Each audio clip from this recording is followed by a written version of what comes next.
8h56 e já nos espera em Brasília o jornalista Alexandre Garcia. Chegamos com atraso, Alexandre, mas chegamos.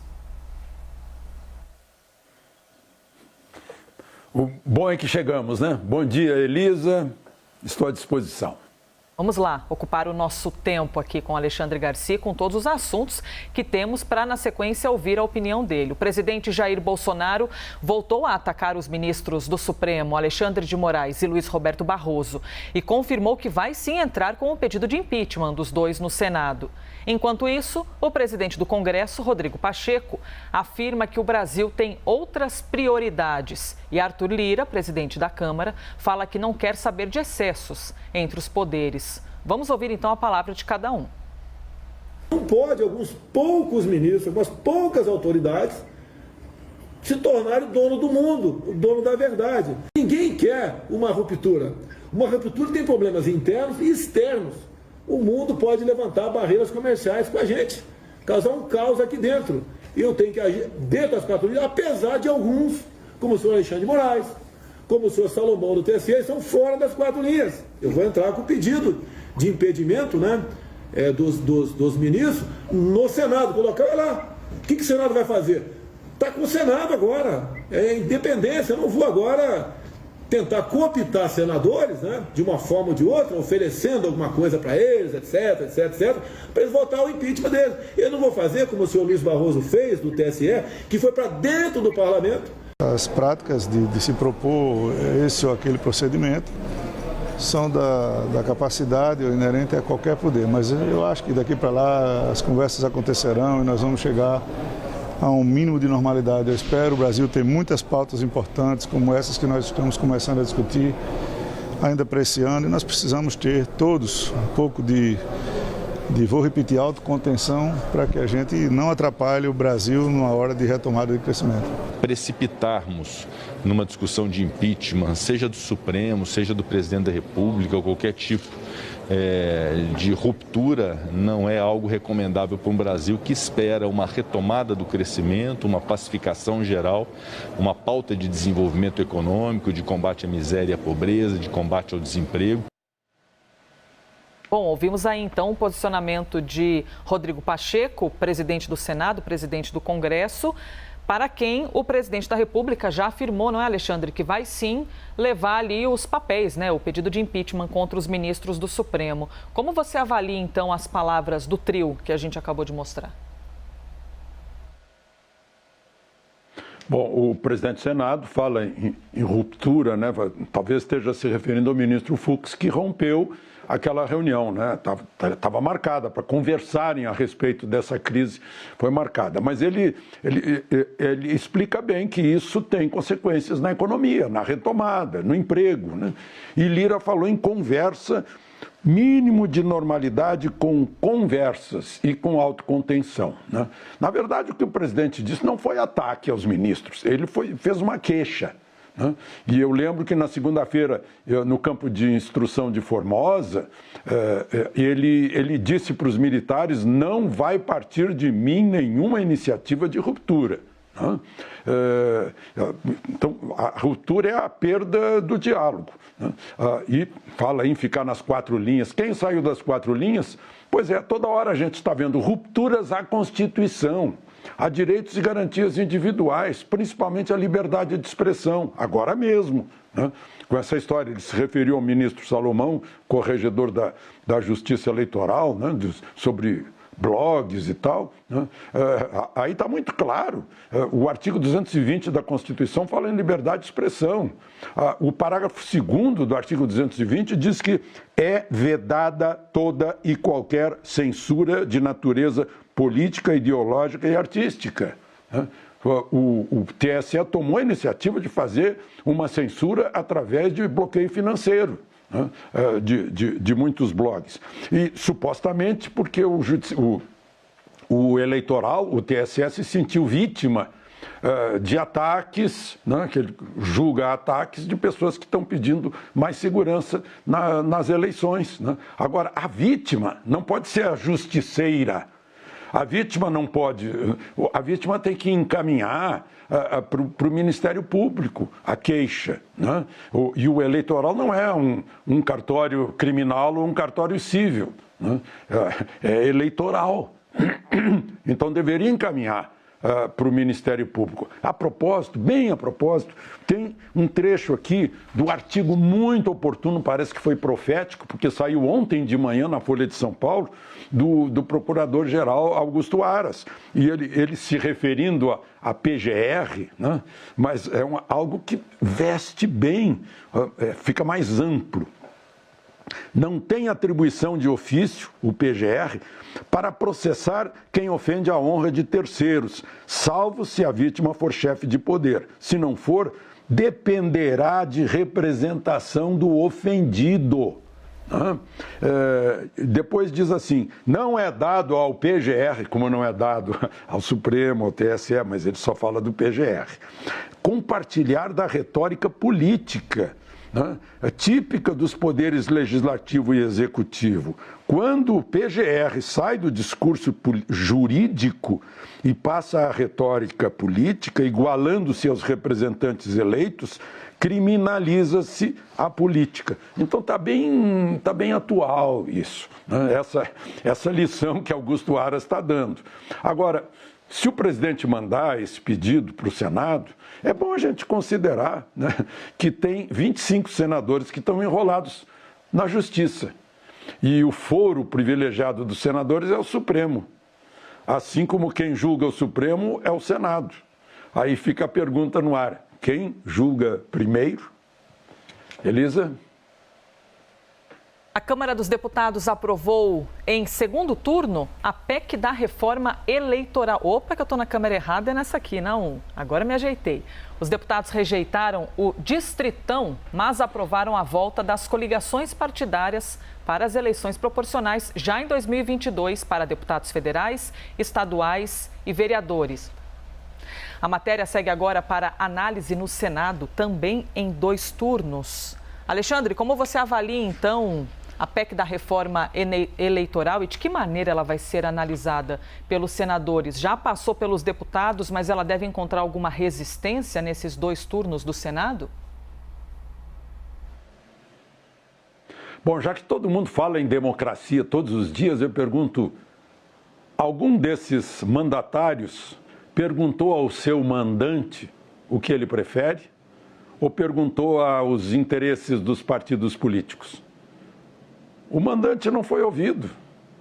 O mandante só vai ser ouvido quando apertar o teclado da urna digital, né? E o mandante não entende isso. Essa história de voto proporcional, em que, porque um carrega outros, né? Tem um que tem 1 milhão de votos, carrega mais 5, com 300 votos. E a coligação forma isso. É muito interessante que 4 anos atrás, 15 partidos políticos votaram pelo sepultamento da coligação, dizendo que ela não serve à democracia. E agora ressuscitaram, saiu do túmulo. Foi para o Senado, está indo para o Senado. O Senado não está de boa vontade com esse assunto. E a frase bem ouvida lá dentro e muito significativa é: a melhor reforma é nenhuma neste momento. Elisa? Pois é, até os deputados se posicionaram dizendo que entre o ruim era melhor ficar com o menos ruim, né? Que o distritão seria pior e a volta da coligação seria o menos pior. Então, ou seja, não estamos lá muito bem das coisas, né? Porque ter de escolher o menos pior. Você avalia, Alexandre, que deve passar esse assunto? E mais, você é a favor ou contra da coligação? Bom, em primeiro lugar, Elisa, não tem como, né? E entre escolher o ruim e o menos ruim, parece a eleição brasileira, né? Parece a eleição que a gente tem que fazer esse tipo de escolha, né? Porque os partidos políticos dão listas de candidatos lá que o interesse do mandante não é o maior interesse, né? Eles pensam As coisas estão mudando. Eles pensam que todo o poder emana do povo, é só um escritozinho no parágrafo único do 1º artigo da Constituição. E não estão ligando muito para o patrão, que é o povo, né? Tem que pensar muito no mandante.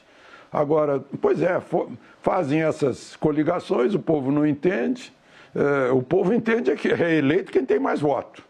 Isso o povo entende. Foi o tal de distritão que quiseram pôr. É sempre um Frankenstein aí no meio. Em vez de fazer logo voto distrital e pronto. Fica lá o mandatário pertinho do seu patrão. Ele representa o distrito, o pessoal do distrito cobra dele, né? E se ele não voltar para o distrito prestar contas, ele não é reeleito. Democracia, né? Isso é o que há de mais perto da democracia direta, mas democracia direta é meio complicado, né? Principalmente em um país de 215 milhões de habitantes, né? Na Suíça fica mais fácil. Mas, enfim, é isso, né? E os partidos não apresentam suas doutrinas. Os programas partidários são todos similares. Todo mundo é pelo emprego, pela saúde, pela educação, pelo viés social, né? Alguns mais libertários da economia, outros mais estatizantes, mas é tudo muito parecido, né? Mas o mandante, o cidadão, de onde emana o poder, quer ter representantes reais, que realmente os representem. Mas isso é difícil de botar na cabeça da pessoa que chega lá e começa a levitar. Elisa? Vamos ao próximo assunto, seguimos ao vivo. A Procuradoria-Geral da República concluiu que o presidente Jair Bolsonaro não cometeu crime ao gerar aglomeração e também ao aparecer sem máscaras em 2 eventos públicos. De acordo com os pareceres enviados ao Supremo, assinados pela Subprocuradora-Geral da República, Lindora Araújo, para que haja de fato, para as palavras de Lindora Araújo, para que haja de fato a consumação de crime de infração de medida sanitária preventiva, é preciso que a conduta possa realmente produzir a propagação da doença contagiosa. E neste caso, para a Procuradoria, a conduta de Bolsonaro não foi criminosa.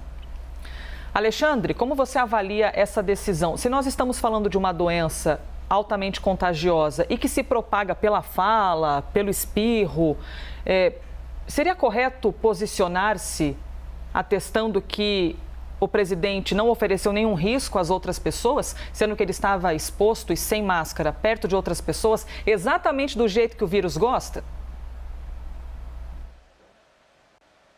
Se ele tivesse doente, sim, né? Agora, ele não estando doente, ele não está distribuindo germes patogênicos, como diz o Código Penal. O Código Penal diz que causar epidemia mediante propagação de germes patogênicos. Quem fez isso foi o coronavírus, que veio da China, né? Esse aqui causou. Então, agora a gente está assim, meio de comissário de quarteirão soviético, né? Todo mundo tem que usar burca, aquela coisa, isso aí é fundamentalismo, né?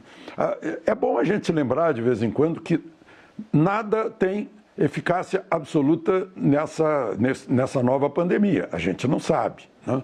Mas, enfim, na nossa hipocrisia, a gente sabe que se a gente estiver sentado na mesa do bar, tomando um chopinho, né?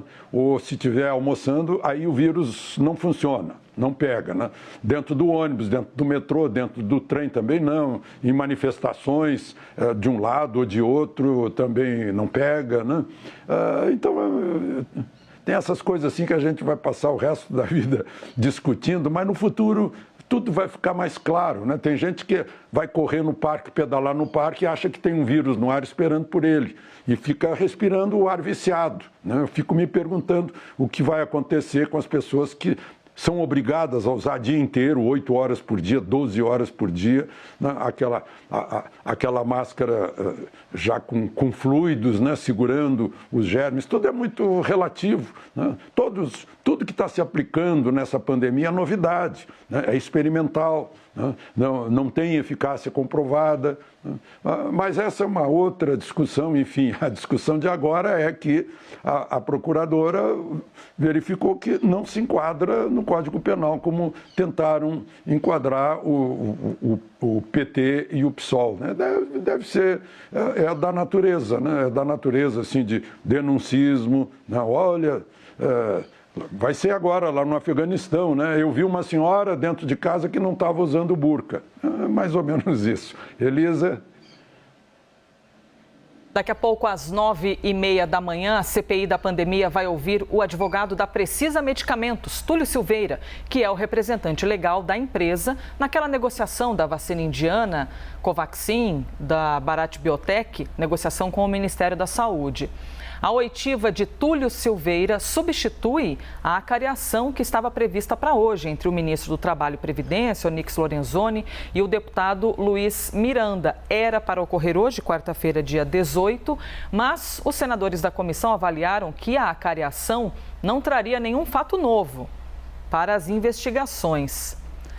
Alexandre Garcia, como você avalia, então, essa substituição da esperada acariação? De fato, não traria qualquer informação para uma CPI da pandemia ter duas figuras tão estratégicas e que devem ter muitas informações a mais a falar para os senadores, falar entre si? Você avalia que esse cenário não ia trazer benefício para a CPI da pandemia?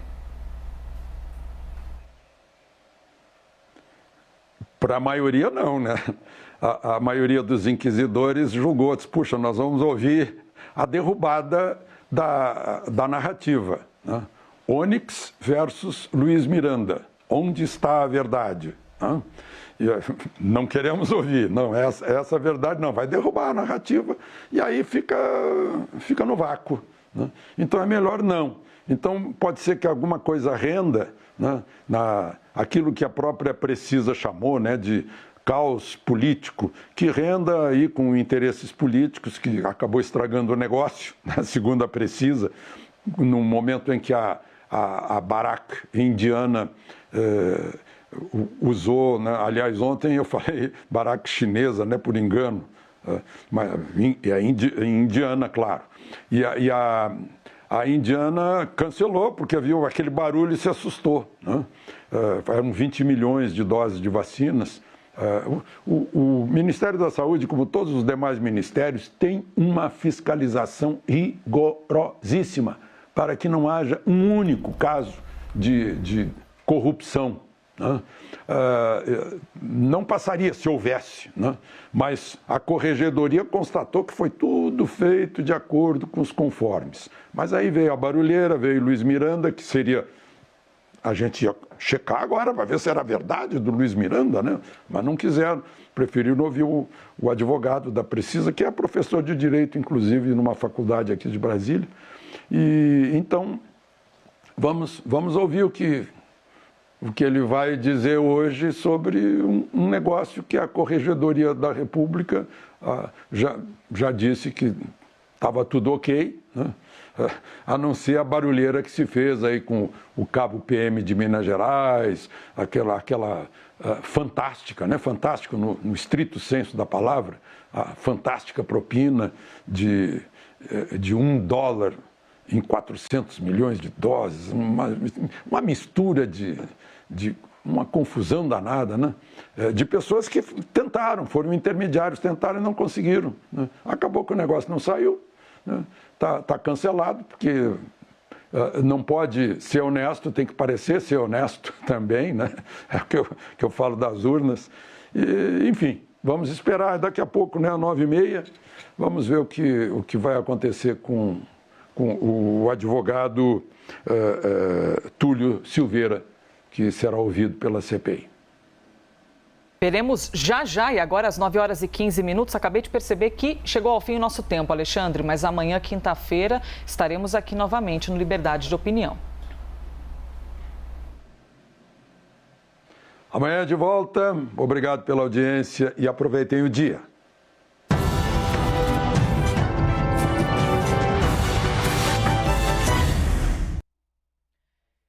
Reitero aqui que as opiniões emitidas pelos comentaristas do quadro não refletem necessariamente a posição da CNN.